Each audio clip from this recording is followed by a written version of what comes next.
Hello guys, welcome to our channel 21 corners. आज मैं आपके लिए लेके आया हूँ हमारे इंडियन कॉन्स्टिट्यूशन का पार्ट 3 जो है फंडामेंटल राइट्स के ऊपर। और इसके मैं आज एमसीक्यू क्वेश्चंस लेके आया हूँ जो गाइस बहुत इंपॉर्टेंट है। 10 क्वेश्चन है ये सिर्फ, और यही इनमें से आपको बहुत कुछ क्लियर हो जाएगा और इन्हीं में से आपको एग्ज़ाम में आपके देखने को मिलेगा, चाहे आप कोई भी एग्ज़ाम दे रहे हो। ठीक है, तो अगर फंडामेंटल राइट्स के ऊपर क्वेश्चन आता है तो इन्हीं में से आपको देखने को मिलेगा, गारंटीड।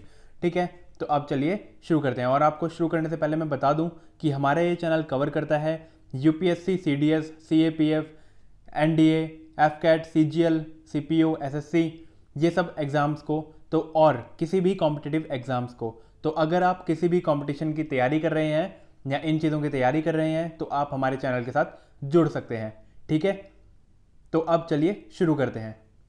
देखिए गाइस, मैंने आपको फंडामेंटल राइट्स पिछले ही टॉपिक्स में पढ़ा दिया है, मतलब पिछली वीडियो में पूरा कवर करा दिया था। आज मैं आपके सामने सिर्फ 10 क्वेश्चन लेके आया हूँ, लेकिन ये क्वेश्चन है जो मेरी पिछली वीडियो में मैंने आपसे पूछा था। आई होप अगर आपने पिछली वीडियोस को देखा है तो आप इस क्वेश्चन का आंसर कर दिया होगा आप लोगों ने। ठीक है, तो अब चलो देखते हैं। देखिए, हेबियस कॉर्पस ये क्या होता है गाइज? ये है रिट्स और ये है इनका मतलब।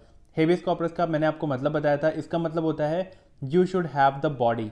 ठीक है, मतलब कोई व्यक्ति किसी भी बंदे को अपने कस्टडी में नहीं रख सकता या फिर अपने अधिकार करके या फिर किसी को स्लेव नहीं बना सकता ऐसे ही, मतलब ज़बरदस्ती।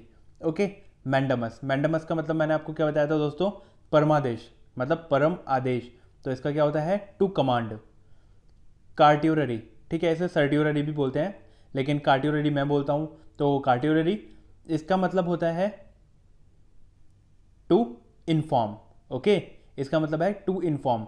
और को वारंटो इसका मतलब होता है बाय व्हाट अथॉरिटी। तो मतलब अगर को वारंटो मतलब जैसे कोई सर्विस में है, गवर्नमेंट सर्विस में है और उसके पास एलिजिबिलिटी होनी चाहिए, अगर नहीं है तो कोई भी व्यक्ति उसके खिलाफ रिट डाल सकता है, मतलब सुप्रीम कोर्ट में या हाई कोर्ट में केस फाइल कर सकता है। तो इसके लिए होता है को वारंटो रिट। तो इसका आंसर कौन सा सही हो गया गाइस? फर्स्ट का सी, सेकंड का ए, तो आंसर हो गया इसका डी। ओके, चलते हैं अब आगे, जो आज के लिए मैं आपको 10 क्वेश्चन लेके आया हूँ। ठीक है, देखो इन सब चीज़ों के बारे में मैंने आपको पिछली वीडियो में बता दिया है, तो यहाँ हम सिर्फ जल्दी जल्दी ये क्वेश्चंस कवर करेंगे और मैं आपको थोड़ा थोड़ा इन चीज़ों के बारे में बताऊंगा। ठीक है, तो अब देखो पहली चीज़, ये सरबजीत रॉय वर्सेस DERC। ठीक है, ये केस क्या था, किस बारे में था? ठीक है, रिलेटेड टू। तो देखो गाइज, आपको पता है 2006 में RTI स्टार्ट हो गई थी। ठीक है, राइट टू इन्फॉर्मेशन। तो ये केस भी राइट टू इन्फॉर्मेशन के बारे में ही था। ओके, राइट टू इन्फॉर्मेशन हमारे किस आर्टिकल में आता है? ये आता है आर्टिकल 19 में। जो फ्रीडम्स हमें दी गई हैं उसी में राइट टू इन्फॉर्मेशन भी आता है 2006 से। ठीक है गाइस, तो Sarabjit Roy versus DERC case related है राइट टू इन्फॉर्मेशन से। अब देखिए, right to property was made a legal right from a fundamental right. मैंने आपको बताया था राइट टू प्रॉपर्टी पहले फंडामेंटल राइट हुआ करती थी, लेकिन अब ये एक लीगल राइट है। ठीक है, तो दोस्तों ये किस अमेंडमेंट से हुई? किस अमेंडमेंट से हुई ये इंडियन कॉन्स्टिट्यूशन के? दोस्तों ये हुआ 44th अमेंडमेंट से। ठीक है, 44th अमेंडमेंट कब आया था गाइस? ये आया था 1978 में। ठीक है, ये कब आया? 1978 में। तो अब देखते हैं अगला। ये देखो, a boy of 12 years is employed in a factory with a hazardous job. मतलब 12 साल का बंदा कोई हजार्डस फैक्ट्री में काम कर रहा है, तो उसके खिलाफ कौन सा ये वायलेशन हो रहा है केस में? ठीक है, तो ये कौन सा वायलेशन है दोस्तों? ये है राइट अगेंस्ट एक्सप्लॉयटेशन। मैंने आपको दोस्तों बताया था कि अगर 14 साल से कम उम्र का बंदा किसी भी हजार्डस फैक्ट्री में काम, या माइंस में, कोल माइंस या किसी भी हजार्डस माइंस में काम कर रहा है, फैक्ट्री में काम करता है या कुछ भी खतरनाक जॉब कर रहा है, तो वो उसका वायलेशन हो रहा है उसके राइट्स का। ठीक है, तो उसके जो भी मालिक होगा उसके खिलाफ राइट अगेंस्ट एक्सप्लॉयटेशन लगाया जा सकता है। ठीक है, ये कौन सा आर्टिकल था दोस्तों? मैंने आपको बताया था ये आर्टिकल है, यस, 14 ईयर्स एज है। ये आर्टिकल सही है, ये 14 ईयर एज है। 14 ईयर से एज के कम उम्र का बंदा वो नहीं कर सकता। ठीक है, तो राइट अगेंस्ट एक्सप्लॉयटेशन किस में आता है दोस्तों?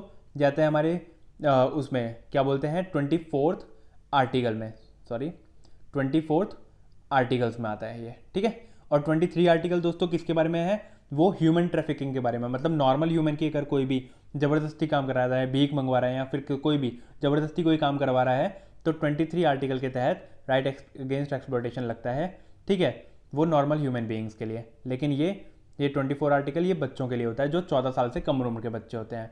अब देखो दोस्त, आगे चलते हैं। Fourth question, which among the following can suspend, who among the following can suspend the fundamental rights, मतलब कौन फंडामेंटल राइट को सस्पेंड कर सकता है हमारे इंडिया में। ओके दोस्तों, देखो मैंने आपको बताया था कि फंडामेंटल राइट्स के ऊपर कोई भी लॉ बनेगा या कुछ भी फंडामेंटल राइट्स बनेंगे या चेंज होगा, वो कौन करेगा? पार्लियामेंट करेगा ऑब्वियसली, ठीक है। उसके बाद में क्या हो सकता है? अब देखो सस्पेंड कैसे हो सकता है, ये आर्टिकल सिर्फ या फंडामेंटल राइट सिर्फ सस्पेंड तब हो सकते हैं जब नेशनल इमरजेंसी लगे, ठीक है। नेशनल इमरजेंसी के बारे में चीज़ें मैं आपको वीडियोस में कवर करूंगा जो उसका टॉपिक होगा, लेकिन यहाँ मैं आपको सिर्फ इतना बता रहा हूँ कि नेशनल इमरजेंसी कौन लगाता है? ये लगाता है प्रेसिडेंट। ओके, तो अगर प्रेसिडेंट ने नेशनल इमरजेंसी लगा दी तो फंडामेंटल राइट्स सारे सस्पेंड हो जाते हैं, ठीक है। लेकिन 2 राइट्स ऐसे हैं जो कभी सस्पेंड नहीं होंगे। ये कौन कौन से हैं गाइस? ये हैं 20 एंड 21। 20th ये किसके बारे में था? ये था कि कन्विक्शन ऑफ ऑफेंसेस वाला, मतलब किसी को एक सिंगल पनिशमेंट के लिए या सिंगल क्राइम के लिए 2 पनिशमेंट नहीं दे जा सकती, ऐसे मैंने आपको बताया था ये 20 वाला। और 21 वाला क्या था? Right to life and liberty वाला, मतलब हमें डिग्निटी से जीने का अधिकार है एंड ऑल। तो ये दोनों आर्टिकल कभी सस्पेंड नहीं होते, ये भी फंडामेंटल राइट हैं लेकिन ये कभी सस्पेंड नहीं होंगे। लेकिन बाकी फंडामेंटल राइट सारे सस्पेंड हो जाएंगे। कब? जब प्रेसिडेंट नेशनल इमरजेंसी घोषित कर देंगे, ठीक है। तो कब हो सकते हैं गाइस? कौन कर सकता है हमारे suspend fundamental rights? President. Okay, अब चलते हैं आगे। देखो 5th, who decides the reasonableness of the restrictions placed on fundamental rights in India. इसका मतलब है कि कौन है इंडिया के अंदर, किसके पास अथॉरिटी है कि अगर फंडामेंटल राइट्स के ऊपर कानून बना दिया गया, जैसे पार्लियामेंट कानून बनाती है, अमेंड करती है, चेंज करती है, तो अगर फंडामेंटल राइट के बारे में कुछ चेंज कर दिया और वो सिटीजन्स के, मतलब जनहित में नहीं है, सिटीजन्स के फेवर में नहीं है वो चीज़, ठीक है, फंडामेंटल राइट्स का उससे हनन हो रहा है, तो इसको कौन देखेगा गाइस?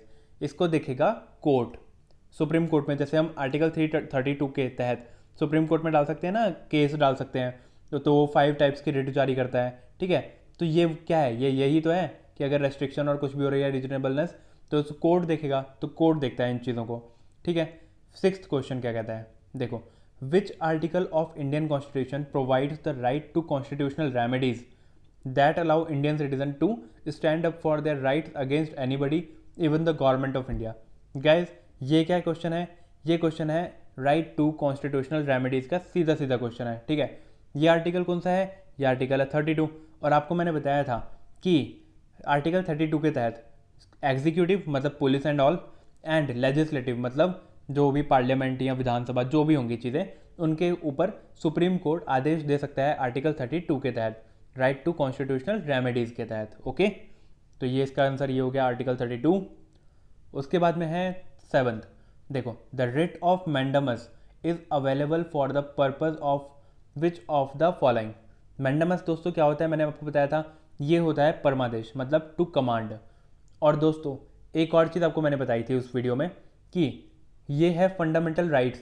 मैंडमस किसी के भी खिलाफ जारी कर सकते हैं, मतलब पब्लिक एडमिनिस्ट्रेशन में कोई काम कर रहा है उसके खिलाफ जारी कर सकते हैं, पुलिस के खिलाफ जारी कर सकते हैं, या फिर गवर्नमेंट के खिलाफ भी, मतलब पार्लियामेंट के खिलाफ भी जारी कर सकते हैं मैंडमस, कि ये चीज़ गलत है तो इस चीज़ को आप चेंज करिए या कुछ करिए, ठीक है। तो ये होता है मैंडमस। ये कौन देता है? सुप्रीम कोर्ट देता है।